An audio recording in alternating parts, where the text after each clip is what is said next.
the sunny city of San Diego, California, where the waves crash into the beach and the bright blue skies often conceal the darker undercurrents of life, a sinister tale unfolded in the early 1990s. It was a time when everyone was feeling really positive and hopeful, the kind that accompanies a thriving economy and the allure of the California dream. Yet, beneath all the glitz and glam, a shadow lurked. A shadow cast by a man whose name would soon become synonymous with terror. Cleophus Prince Jr. Born on March 18, 1969 in the city of San Diego, Cleophus Prince Jr. had a rough upbringing. His childhood was a bumpy ride, and as he navigated the complexities of adolescence, he began to exhibit troubling behaviors. Those who knew him described a young man who struggled to connect with others, someone who was often seen as an outsider. It was in this isolation that the seeds of darkness began to take root. As the 1980s faded into the early 1990s, San Diego was a city of contrasts. The beaches were filled with sunbathers, families enjoying the warmth of the California sun, and tourists flocked to the famous attractions. But as the city basked in its bright reputation, a series of violent crimes began to shatter the peace. Cleophus Prince Jr. emerged as a predator, targeting young women at a time when the world seemed to be filled with promise. Between 1990 and 1991, Prince embarked on a horrifying spree that would forever alter the lives of many families and instill fear in a community that had once felt safe. His victims, often young women in their late teens and early 20s, were drawn into his web of deceit and manipulation. He was charming, at least on the surface, able to lure unsuspecting women into his grasp. Deep down, he was a hot mess, full of anger and a need to be the boss of everything. The first known victim of Cleophus Prince Jr. was a 19-year-old woman named Nicole. She was a vibrant soul, filled with dreams and aspirations, studying at a local community college. On a sunny afternoon in the spring of 1990, Nicole left her home, her spirit light and carefree. Little did she know that this would be the last time she would walk the streets of San Diego. Prince, lurking in the shadows, had set his sights on her. He approached her with a friendly demeanor, using charm to gain her trust. As the hours passed, Nicole's absence was noticed. Her friends and family began to worry, attempting to retrace her steps. As the sun started to set, a feeling of fear started to creep into their minds. Cleophus Prince Jr. had made his move, and Nicole would never return home. The following week saw an escalation in Prince's violent tendencies. He had tasted the thrill of the hunt, and it only fueled his insatiable appetite for destruction. Another victim, a 22-year-old named Angela, was reported missing shortly after Nicole. Angela was a local waitress known for her infectious laughter and kind heart. She, too, fell prey to Prince's sinister charm, lured into a false sense of security. Her disappearance sent shockwaves through the community, with friends and family desperately searching for answers. As the police investigated the growing number of missing persons cases, they started to see a weird trend. Each victim shared similar traits: young, vulnerable, and often alone. The city was gripped by fear, and as the summer of 1990 unfolded, the once vibrant streets of San Diego became a backdrop for a chilling game of cat and mouse. Meanwhile, Cleophus Prince Jr. partied in the chaos he had created. He was careful, methodical, and increasingly bold. With each passing week, he grew more confident, believing himself to be untouchable. The local news reported on the disappearances, and community vigils were held for the missing women. But for Prince, it was all just part of the game. He watched from the shadows, a silent spectator to the grief and despair he had caused. In the fall of 1990, the police finally began to connect the dots. Detectives working tirelessly on the case started to compile evidence, interviewing friends and family members of the victims. They created profiles, looking for any common threads that might lead them to the perpetrator. The community rallied together, organizing search parties and distributing flyers in an urgent plea for information. But despite their efforts, Cleophus Prince Jr. remained elusive, hidden in plain sight. As the days turned into weeks, the police launched a task force dedicated to solving the case. They utilized every resource at their disposal, employing advanced forensic techniques and conducting thorough interviews. It was during this time of heightened scrutiny that Prince began to feel the pressure.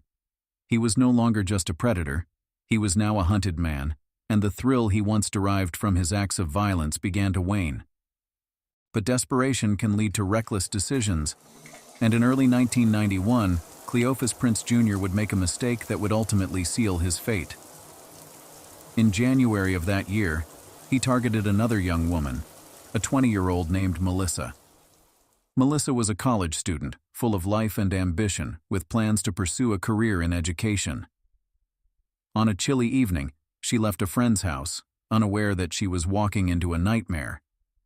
Prince approached Melissa with a guise of friendliness, but this time, his overconfidence would prove to be his downfall. Witnesses later reported seeing the two together, and as the investigation unfolded, their testimonies became crucial. Melissa's disappearance sparked renewed urgency among law enforcement, and as they began to piece together the timeline, they realized they were close to catching the man responsible for the string of abductions and sexual assaults. In the weeks that followed, the police worked tirelessly, conducting surveillance and following leads. The community, once filled with hope, was now clouded by fear and uncertainty. They had endured too many sleepless nights, too many unanswered questions. The task force dedicated itself to finding Melissa, and in the process, they would uncover the horrifying truth about Cleophus Prince Jr. As the investigation intensified, Prince began to feel the walls closing in around him. He became paranoid, aware that the police were closing in.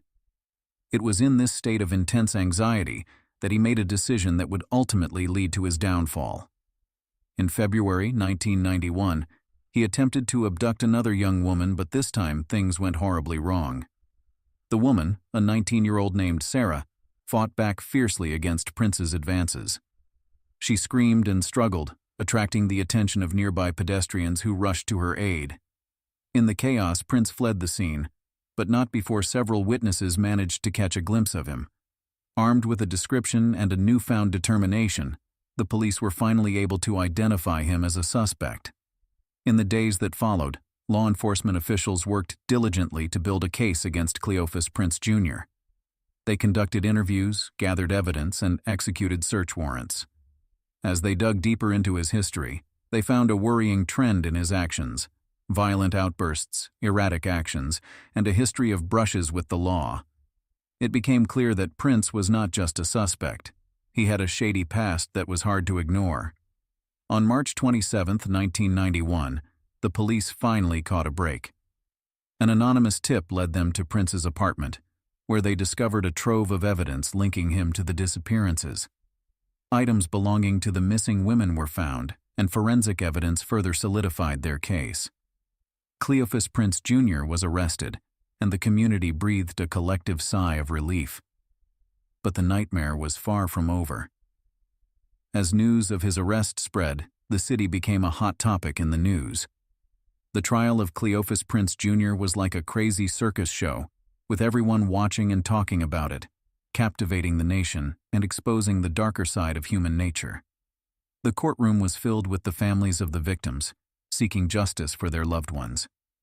They had endured unimaginable pain, and now they were determined to see the man who had caused their suffering brought to justice.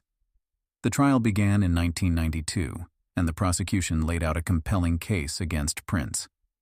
They presented evidence of his violent history, the testimonies of witnesses, and the chilling details of his crimes: abduction, sexual assault, rape, and murder of female victims. The courtroom was filled with emotion as family members recounted the lives of their loved ones, the dreams that had been stolen, and the pain that lingered in their hearts. Each story was a testament to the vibrant lives that had been cut short by Prince's insatiable hunger for power and control. In response, Prince's defense team attempted to paint a different picture. They argued that he was a product of his environment, a victim of circumstance. They sought to elicit sympathy from the jury, claiming that his troubled upbringing had led him down a dark path. But the evidence against him was overwhelming, and the jury was not swayed by the defense's attempts to shift blame. As the trial went on, The prosecution showed just how messed up Prince really was. They detailed his methods, his manipulation, and his utter disregard for human life. The chilling accounts of his victims' final moments sent shivers through the courtroom, and it became increasingly clear that Cleophus Prince Jr. was not just a man, he was a monster. After weeks of testimony, the jury deliberated, and on July 15, 1993, the verdict was delivered. Guilty on multiple counts of murder. Cleophus Prince Jr. was sentenced to death for his crimes, and the courtroom erupted in a mixture of relief and sorrow. The families of the victims had finally found justice, but the scars of loss would remain with them forever. As the years turned into decades, the victims' families continued to advocate for awareness around violence against women, determined to ensure that their loved ones would not be forgotten. They shared their stories, educated others about the signs of predatory behavior, and worked tirelessly to support initiatives aimed at preventing future tragedies. Cleophus Prince Jr.'s story is a creepy example of just how evil people can be. It underscores the importance of vigilance, community support, and the need to listen to the voices of those who have been silenced. The legacy of the victims lives on, a testament to their strength and resilience in the face of unimaginable tragedy. In 1993, Cleophus Prince Jr. was convicted of the rape and murders of 6 women, all committed between 1990 and 1991 in San Diego, California. He was sentenced to death and currently remains on death row at San Quentin State Prison. His crimes left an indelible mark on San Diego, serving as a chilling reminder of the dangers that can hide in everyday life. This is a reminder that even in the most beautiful of places, darkness can exist. The story of Cleophus Prince Jr. is not just a tale of horror, it is a call to action, urging us to remain vigilant and to protect one another from the lurking shadows that threaten to disrupt our peace. The city of San Diego has healed, its spirit unbroken, but the memories of those lost will forever echo in the hearts of those who loved them. The fight for justice continues, as does the quest for understanding the complexities of human behavior and the darkness that can sometimes prevail. Cleophus Prince Jr.'s story serves as a reminder that making the world a safer place should always be a top priority, one where the light can shine brightly, free from the shadows of fear and violence. As we close the chapter on this chilling story of Cleophus Prince Jr., we are left with so many unanswered questions. How did a man like Prince go unnoticed for so long?